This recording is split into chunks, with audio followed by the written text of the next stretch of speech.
Hello student, welcome back to focus education point. हमने पिछली class में मोजले की आधुनिक आवर्त सारणी को पढ़ लिया था। हमने देखा था कि उन्होंने 7 आवर्त और 18 वर्गों में विभाजित किया हुआ था और टोटल 114 तत्वों को अपनी आवर्त सारणी में रखा हुआ था।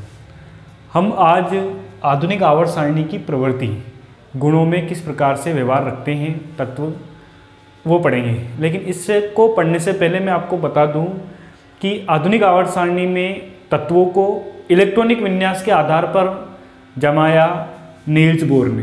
किसने जमाया? नील्स बोर ने। कारण ये था क्योंकि 1913 में ही मोजले ने आवर्त सारणी प्रस्तुत की और लगभग उसी टाइम पर नील्स बोर ने अपना परमाणु मॉडल प्रस्तुत किया था। तो इन्होंने क्या किया, आवर्त सारणी में तत्वों को इलेक्ट्रॉनिक विन्यास के आधार पर जमाया। तो नील्स बोर का परमाणु मॉडल की सेंटर में होता है नाभिक और उसके चारों ओर वृत्ताकार कक्षा में या कोश में इलेक्ट्रॉन चक्कर लगाते हैं। तो एक कोश में अधिकतम इलेक्ट्रॉन की संख्या का सूत्र दिया नील्स बोर ने और उन्होंने कहा कि किसी कोश में अधिकतम इलेक्ट्रॉन की संख्या को ज्ञात करने का सूत्र क्या होता है? 2n²। यहाँ n जो है वो है कोश की संख्या, जहाँ n बराबर क्या है? कोश की संख्या। पहला कोश है तो n बराबर 1।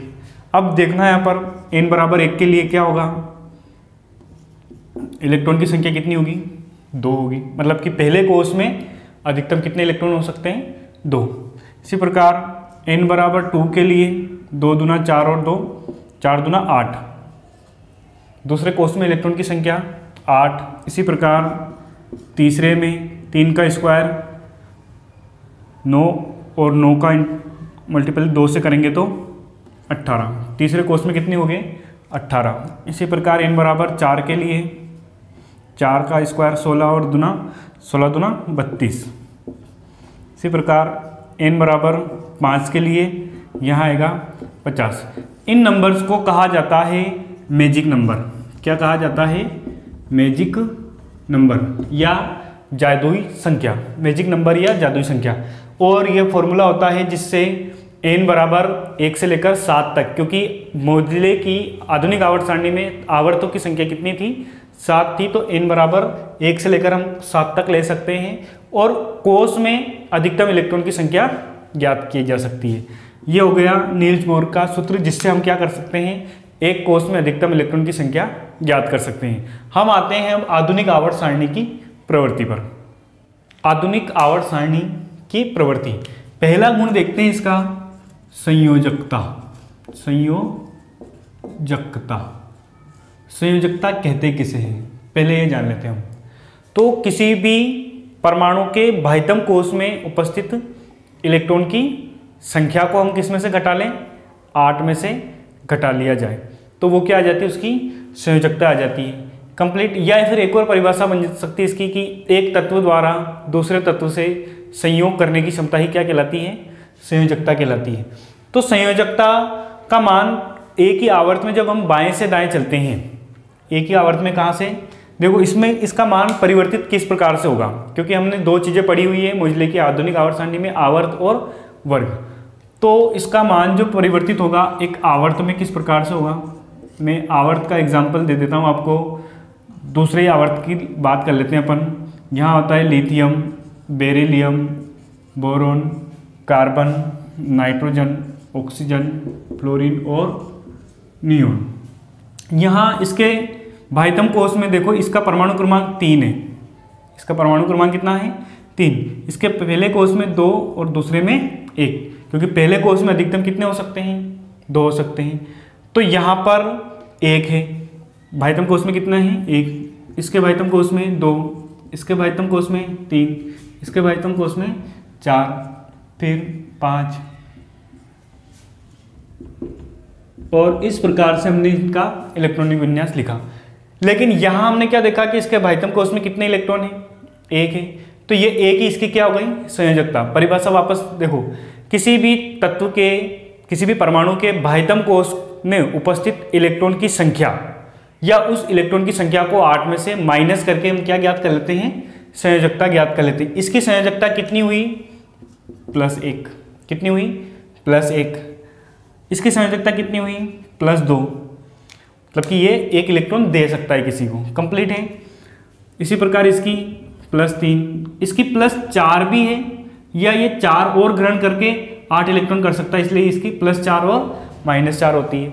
अब ये +5 इलेक्ट्रॉन देने के बजाय 3 इलेक्ट्रॉन ग्रहण करने की प्रवृत्ति रखेगा, इसलिए इसकी संयोजकता होगी -3। इसी प्रकार इसकी होगी -2, इसी प्रकार -0, 1 और यहाँ पर हो गया 0। तो एक ही आवर्त में जब हम बाएं से दाएं चलते हैं, बाएं से दाएं चलते हैं, तो संयोजकता का मान पहले तो बढ़ रहा है, फिर क्या हो रहा है? घट रहा है। तो एक ही आवर्त में बाएं से दाएं चलने पर संयोजकता का मान पहले बढ़ता है फिर घटता है। अब हम देखते हैं वर्ग में।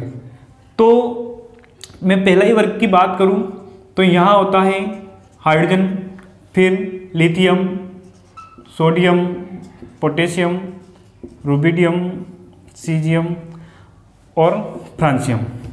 यहाँ देखते हैं हम इसके भी भाइतम कोष में कितने इलेक्ट्रॉन। देखो इसका परमाणु क्रमांक 1 है, पहले कोष में 2 और दूसरे में 1। इसका परमाणु क्रमांक ही 1 है, तो पहले कोष में कितने हो गए? 1 इलेक्ट्रॉन। इसका परमाणु क्रमांक 3, तो पहले कोष में 2, दूसरे में 1। इसी प्रकार इसके सोडियम का परमाणु क्रमांक 11, पहले कोष में 2, दूसरे में अधिकतम 8 हो सकते हैं, 10 ही हुए, तीसरे में कितने हो गए? 1। हम ऊपर वर्ग में ऊपर से नीचे चलते हैं तो भाइतम कोष में इलेक्ट्रॉनों की संख्या कैसी रह रही है? समान रह रही है। अतः हम कह सकते हैं कि एक ही वर्ग में ऊपर से नीचे चलने पर संयोजकता का मान जो है वो परिवर्तित नहीं होता है। संयोजकता को ही ऑक्सीकरण अंक भी कहा जाता है। ऑक्सीकरण अंक क्या होता है? किसी भी तत्व के द्वारा त्यागे गए इलेक्ट्रॉन या ग्रहण किए गए इलेक्ट्रॉनों की संख्या। ये एक इलेक्ट्रॉन त्याग सकता है, तो ये इसकी ऑक्सीकरण अंक कितना होगा? +1। इसी प्रकार ऑक्सीजन जो है ये 6 को त्यागने के बजाय 2 को ग्रहण करने की प्रवृत्ति रखता है, तो इसका ऑक्सीकरण अंक कितना हो गया? -2। तो संयोजकता के स्थान पर हम ऑक्सीकरण अंक का उपयोग भी करते हैं। कंप्लीट। आते हैं परमाणु त्रिज्या पर। तो परमाणु त्रिज्या क्या होती है? परमाणु के सेंटर में होता है नाभिक, और इसके चारों ओर वृत्ताकार पथ पर कौन चक्कर लगाते हैं? इलेक्ट्रॉन चक्कर लगाते हैं। तो इस नाभिक से बाह्यतम कोष की दूरी, ये पहला कोष मान लीजिए, ये दूसरा कोष और ये तीसरा कोष, तो इसके बाह्यतम कोष की दूरी ही क्या कहलाएगी? ये दूरी जो है यही क्या कहलाती है? परमाणु त्रिज्या कहलाती है। किसी भी उदासीन परमाणु के नाभिक से उसके बाह्यतम कोष की दूरी को क्या कहते हैं? परमाणु त्रिज्या कहते हैं। अब ये किस प्रकार से परिवर्तित होती है? गुणों में आवर्तिता किस प्रकार से दर्शाती है? तो हम आवर्त में पढ़ते हैं पहले। आवर्त में तो देखो, एक ही आवर्त में जब हम बाएं से दाएं चलते हैं, एक ही आवर्त में बाएं से दाएं चलते हैं, तो तत्वों को अभी जमा लेते हैं। आवर्त नंबर 2 की बात करें तो lithium, beryllium, boron, carbon, nitrogen, oxygen, chlorine और नियोन। ठीक है। अब आवर्त तो दूसरा ही है, सभी तत्व किस में हैं? दूसरे आवर्त में। और दूसरा आवर्त है मतलब कि कोष की संख्या कितनी है? 2 है। कंप्लीट। लेकिन इनका परमाणु क्रमांक क्या हो रहा है? लगातार बढ़ रहा है। 6, 7, 8, 9 और 10वें नंबर पर रहता है नियोन। कंप्लीट। अब परमाणु क्रमांक का सीधा सा मतलब क्या है? नाभिक में प्रोटॉन। परमाणु क्रमांक का सीधा सा मतलब क्या है? नाभिक में प्रोटॉन। तो मतलब कि हम कह सकते हैं कि एक ही आवर्त में बाएं से दाएं चलते हैं तो आवर्त कोष की संख्या तो वही रहती है, लेकिन नाभिक में क्या बढ़ जाता है? प्रोटॉन की संख्या बढ़ जाती है। अब नाभिक में प्रोटॉन की संख्या बढ़ गई और इसके चारों ओर जो इलेक्ट्रॉन चक्कर लगा रहा है उस पर कौन सा आवेश होता है? माइनस आवेश होता है। प्रोटॉन पर होता है प्लस आवेश। तो इस नाभिक के प्लस आवेश मिलकर इस इलेक्ट्रॉन को अपनी ओर खींचेंगे। इस गुण को क्या कहा जाता है? प्रभावी नाभिकीय आवेश। क्या कहा जाता है? प्रभावी नाभिकीय आवेश। मतलब कि एक ही आवर्त में बाएं से दाएं चलते हैं तो क्या बढ़ता है, प्रभावी नाभिकीय आवेश।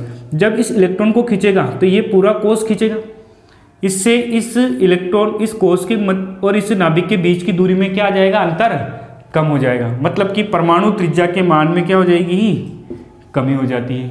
कंप्लीट है कि जब हम एक ही आवर्त में बाएं से दाएं चलते हैं तो परमाणु क्रमांक बढ़ता है, और परमाणु क्रमांक का मतलब है प्रोटॉन की संख्या बढ़ती है। प्रोटॉन की संख्या तो नाभिक में बढ़ती है। अब नाभिक में एक साथ बढ़ रही है तो बाह्यतम कोष के इलेक्ट्रॉन के साथ साथ उस पूरे कोष को अपनी ओर आकर्षित करेगा। जब खींचेगा तो बाह्यतम कोष की दूरी नाभिक से क्या हो जाएगी, कम हो जाएगी। इस प्रकार हम कह सकते हैं कि आवर्त में बाएं से दाएं चलने पर परमाणु त्रिज्या के मान में क्या होती है, कमी होती है। अब हम देखते हैं वर्ग में क्या होता है। तो वर्ग में देखते हैं वर्ग क्या होता है। यहाँ देखो hydrogen, lithium, sodium, potassium, rubidium, caesium और फ्रांसियम। यहाँ देखते हैं हम, तो यहाँ क्या हो रहा है, एक ही वर्ग है। अब वर्ग एक ही है, ये वर्ग नंबर पहला।